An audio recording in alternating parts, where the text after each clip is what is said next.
have some upper back pain, lower back pain, and some digestive problems. Okay. And plantar fasciitis. Plantar fasciitis. Yeah. Gotcha. Which foot? The left or the right foot? Both. Both feet. Gotcha. All right. So let's go ahead. Let's take a close look, see what's going on. First things first, do me a favor. Go ahead, walk up and down this hallway for me, please.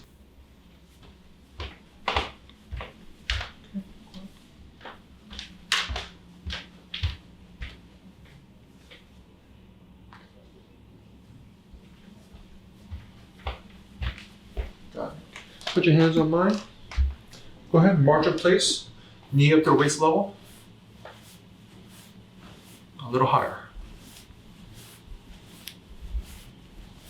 Okay, it's not too bad. Okay. All right. Okay, so this is what I'm seeing already right off the bat, is that while you're walking, okay, it's your left leg, okay? Now here's the thing, in biomechanically speaking, when your left hip misaligns, okay, going backwards, right, it would actually make your leg shorter, right? So what I'm seeing is on the delay and also during the gait cycle, it's not, when you're heel striking, it's not as loud compared to your right foot. So there's a little softer pat, whereas the right foot is a little louder. And on top of that, with the delay, because of the shorter leg, okay, your foot is also going a little more backwards compared to your right one. So that's why I noticed that slight little difference over there as well. Taking a quick look at the x-rays over here, what I'm seeing is, okay, we got this Megan blast going on over here. That means there's too much gas, okay, gastric air bubble over here. And the reason why it's doing that is because we got all this constipation over here. There's too much gas and undigested fecal material over here. So it's gonna back up like a sewage up to the kitchen sink, okay, bubbles up and gets trapped right over there, all right? Small tests are working fine because we see it, it's nice and clear, but sigmoid colon, nope. Too much gas and too much fecal material all the way down there. So clearly the nerves over here, this region over here, are compromised, not working as very best. Same to the mid-back because the bottom sphincter is not closed off. Top one is working fine, otherwise the gas will go all the way up to your mouth. The bottom one is not fully closed because all the gas is going inside the stomach itself. It should be a lot less like that, not that big, right? So, take a look at your spine. I would not be surprised to see any swellings, but because you're petite, okay, the swelling is not going to be as evident on inspection. So let's see. So there we go. We got something already in the mid back. It's very slight. Yeah.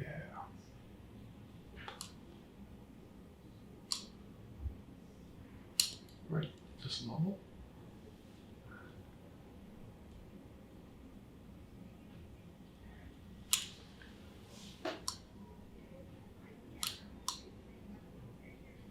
Small reading here.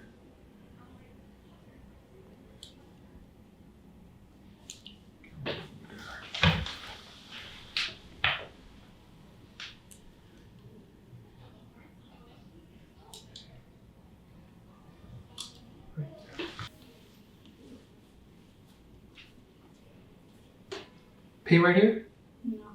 No. Right here?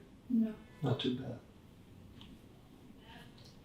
You have a little puffy swelling that's right over here. Yeah, a little pain right there. Yeah. See, it's not as prominent over here. So with a posterior inferior misalignment of the hip, it will cause this joint to open up on the very top. That's why there's some swelling and tenderness over here. So what we tested, see, it's moving just fine over here. I'm not trying to lift it. See, it's stuck. It's not moving too well over here. Shaker is moving just fine. Slight fixation of the two of us. Right there. How's that fellow right there? Not too fun, right? No.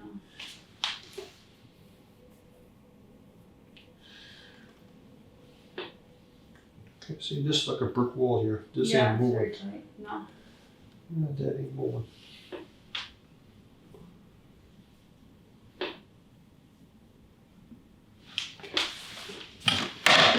Okay, sit back.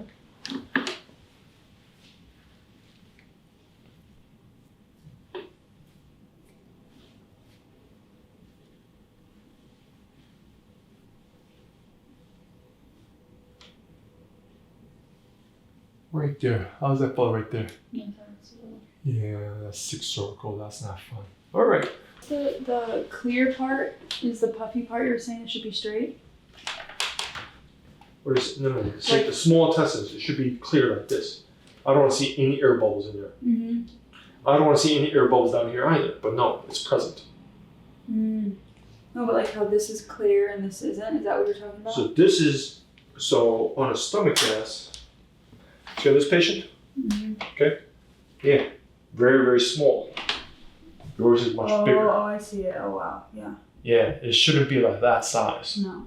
Right, so that's what I'm saying before. Even on the lateral, you can see this big bubble over here. Because of all this gas, it backed up and went into your stomach. So that's what we're seeing over here as well. So that's where the digestive issues come into play. So what we already found on you, we had that left hip over here. We got a potential fourth lumbar to keep an eye on, but this mid-dorsal over here and also this lower cervical. This fellow over here, that's what we touched base on. We saw in the x-rays, you have a median blast, okay? If we have a subluxation over here, resulting in a traffic jam, not allowing enough nerves going into the stomach over here, that's gonna present some problems, okay? For most people, it presents as heartburns, okay? But in your case, it's a little bit different because we have 2 sphincters, one here, one here. If this is open, all the stomach acid goes up the throat, heartburn. We know this is working fine on you because the air is being trapped over here, otherwise you'd be burping out all your farts. I don't know, fun time. Yeah. But no, this one's open, okay? Not wide open, but it is partially open enough that all the gastric gases are coming out and entering over here.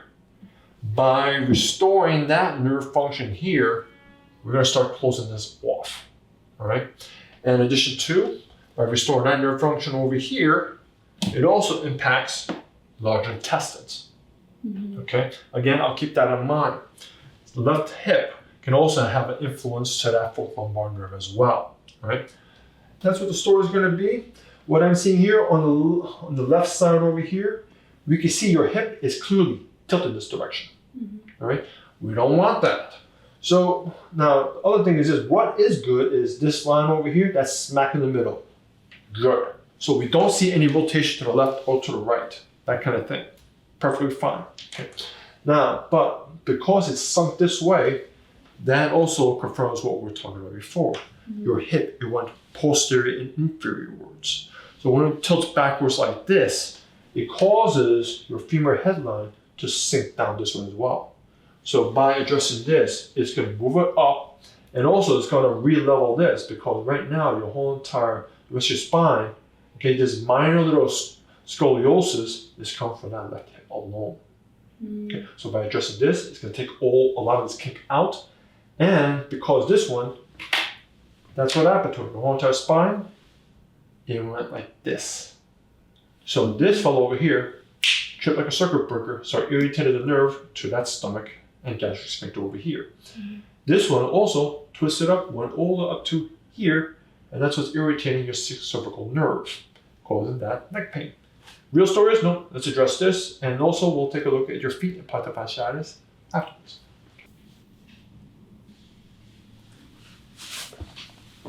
Just not sure. Come on up. Okay, walk around.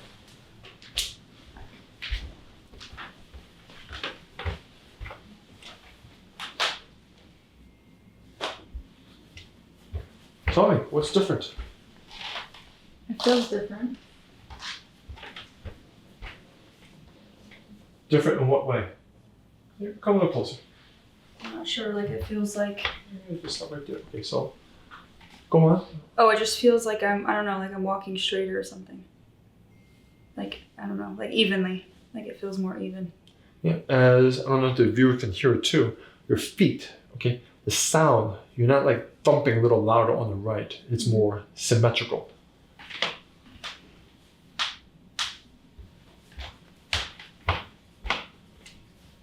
Yeah, it does sound the same now.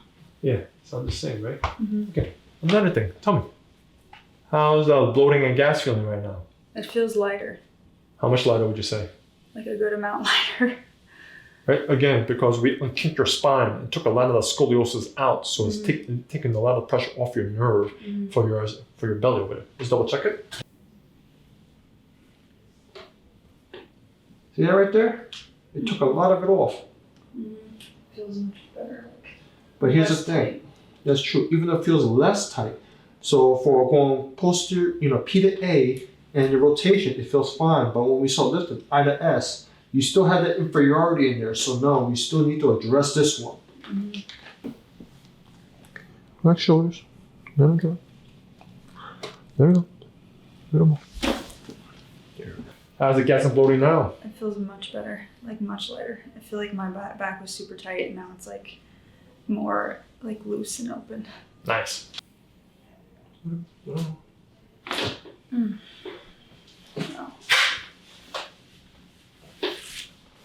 Okay. Ooh. Come on up. All right. Feedback. How was that? That felt really good. My neck feels like way lighter. Nice. Okay, let's check the feet. Let's take a look.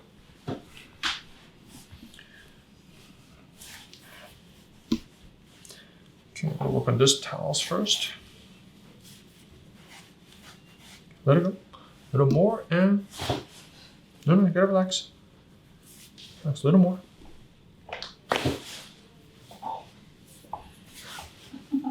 This towel's gotta go too. Just relax. It's a little stuck. I got half of it. A little. It's jammed in there. A little more. There it is. Okay. Squish a little higher up.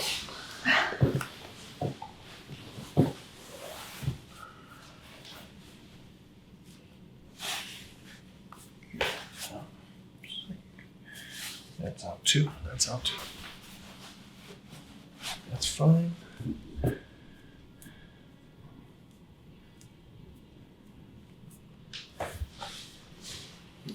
Let it all go. Yeah, that's a biggie. Let it go. Here's the other one. Okay, slide down a little bit. Still gotta fix these cuboids.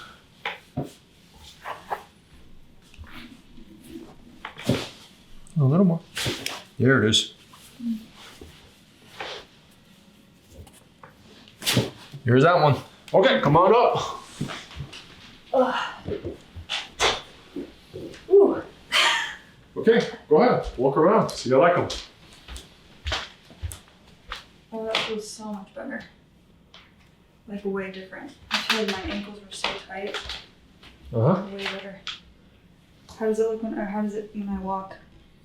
Much better, because before you could raise these up. Okay. You still have it quite a bit, but normal, okay, when the cuboid is fully in place, okay, and also the nerves are also restored to your feet as well, okay. I don't want to see this bulging out on the lateral arches over here, okay. As the viewers can see over here, see, your left arch is bulging out more than your right arch over here, okay. The transverse arch, see over here, is still collapsed, all right. And the medial arches, we see over here, okay, your left one is better than your right, but this one still collapsed a bit as well. So we still have more work to do to restore nerve function to the feet over here as well, all right? So that's what's gonna be the long-term story for this one over there. We're gonna keep working on to restore nerve function to your feet, and we'll get there, all right? Okay, thank you. Anything else? No, thank you. All right, you're very welcome. See you next time.